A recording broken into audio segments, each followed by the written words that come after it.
আসসালামু আলাইকুম ওয়া রাহমাতুল্লাহি ওয়া বারাকাতুহু। আজকে পবিত্র কোরআন থেকে একটি অলৌকিক গাণিতিক হিসাব আপনাদের সামনে দেখাবো। সেটা হচ্ছে সূরা কাহফ এর 25 নম্বর আয়াতে, অর্থাৎ সূরা কাহফ 18 নম্বর সূরার 25 নম্বর আয়াত। সেখানে আল্লাহ তাআলা বলছেন, তারা তাদের গড়ে ছিল 300 বছর আরও 9 বছর।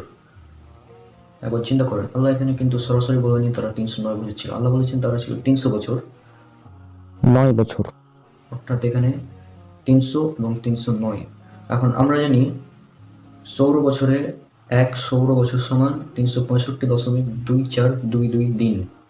আবার 1 চন্দ্র বছর সমান 354.604 দিন। তো আমরা এটা সবাই জানি যে চন্দ্র বছর এবং সৌর বছরের একটা ডিফারেন্স থাকে। আর এখানে যে ব্যাপারটা যেহেতু 300 বছরের, সেজন্য আল্লাহ তাআলা এখানে স্পষ্টভাবে বলে দিয়েছেন যে তারা সেখানে ছিল 300 বছর এবং 9 বছর, অর্থাৎ একটা হচ্ছে 300 বছর আর একটা হচ্ছে 309 বছর। সৌর বছরে 300 বছর, চন্দ্র বছরে 309 বছর।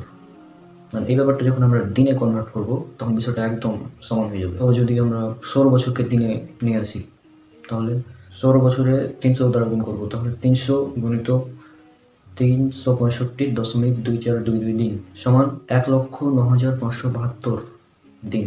আবার যখন আমরা চন্দ্র বছরে করব, চন্দ্র বছরের ক্ষেত্রে 309 গুণিত 354.604 দিন, তাহলে আমরা পাবো সমান 1,09,572 দিন। অর্থাৎ সৌর বছরে 300 বছর, কিন্তু 1,09,572 দিন। চন্দ্র বছরে 309 বছর, কিন্তু 1,09,572 দিন, অর্থাৎ এখানে সমান। তাহলে আল্লাহ এখানে সরাসরি এই জন্যই বলেননি, কারণ একটা চন্দ্র বছর এবং একটা সৌর বছর, এই বিষয়টা আল্লাহ বোঝানোর জন্যই সেখানে বলেছেন তারা সেখানে ছিল 300 বছর আরও 9 বছর। সরাসরি কিন্তু 309 না বলে তারা সেখানে ছিল 300 বছর, 300 বছর এবং আরও 9 বছর। তাহলে আমাদের হিসাবটা ক্লিয়ার, 300 বছর ও 309 বছর। তাহলে চিন্তা করেন, আজ থেকে 1,500 বছর আগে এত নিখুঁত গাণিতিক প্যাটার্নে একটা গ্রন্থ রচনা কে করতে পারে? এটা তিনিই করেন, যিনি আমাদের স্রষ্টা আল্লাহ তাআলা। আমাদের সবার উচিত ইসলাম সম্পর্কে আরও বেশি বেশি জানা, কোরআনে রিসার্চ করা।